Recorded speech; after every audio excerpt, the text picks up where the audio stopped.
Nous sommes aujourd'hui en plein cœur de la ville de Charleroi, sur le site des casernes Trésigny, pour visiter un chantier hors norme. Suivez-nous.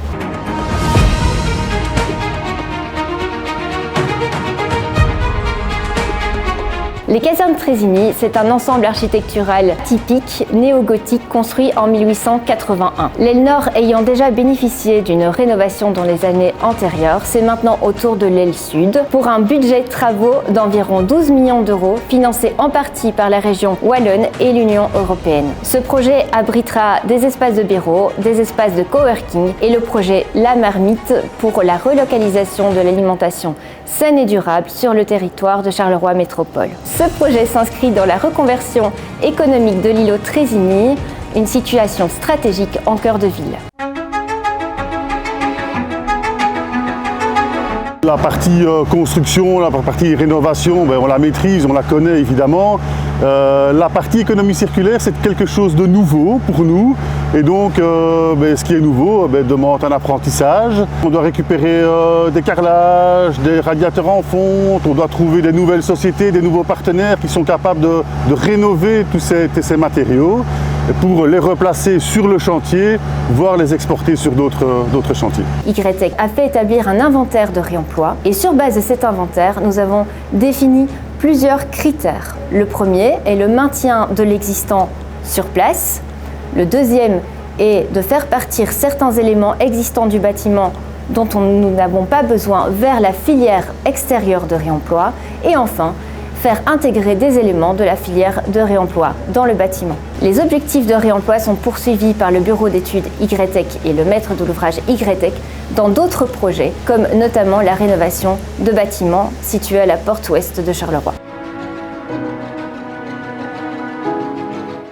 Alors ici, on est vraiment au cœur du site de réemploi parce que derrière moi, il y a tout le stock de carreaux qu'on vient de récupérer du rez-de-chaussée. Ce sont des carreaux en grès cérame et en terrazzo. Il y a eu tout un travail préalable avant le stockage et avant le démontage qui a été le nettoyage de ces carreaux. Il y a toute une série de matériaux qui viennent dans le listing du réemploi qui a été fait au préalable avec une société spécialisée qui s'appelle Rotor, qui nous a aidés à comprendre quels éléments avaient une valeur potentielle dans la réutilisation future. Donc on a une série de radiateurs, plus qu'une centaine, en fonte, qui seront amenés dans une usine spécialisée pour être décapés, testés, remis en peinture et après réutilisés in situ.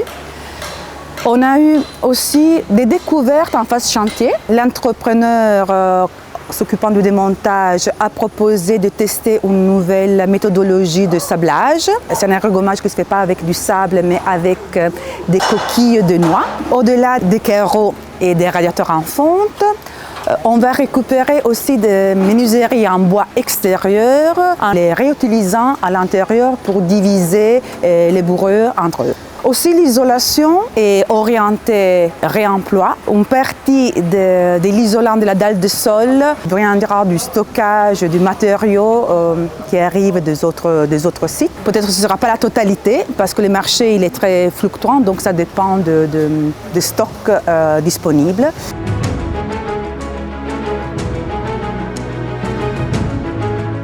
On estime que l'impact environnemental d'un matériau est issu à 60% de sa fabrication.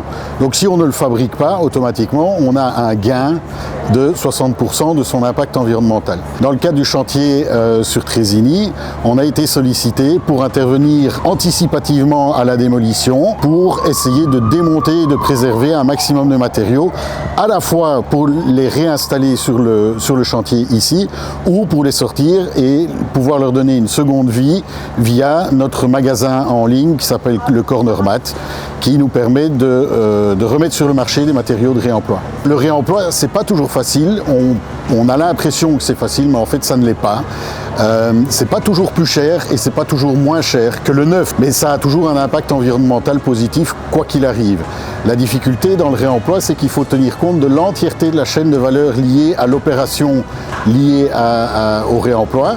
Donc au départ on doit démonter, mais après il faut extraire le matériau du bâtiment, il faut encore le transporter, le stocker, le préparer pour le réemploi, le revendre, le caractériser et éventuellement le remettre en œuvre derrière. Et toutes ces étapes représentent un coût, ce qui fait que en fonction du chantier, en fonction du matériau et en fonction du chantier destinataire du matériau, on peut arriver à un équilibre économique ou pas. Donc ça peut être très variable. Mais donc au plus on arrivera à préserver des matériaux, au plus on pourra augmenter l'offre et la demande, au plus on arrivera à un écosystème rentable.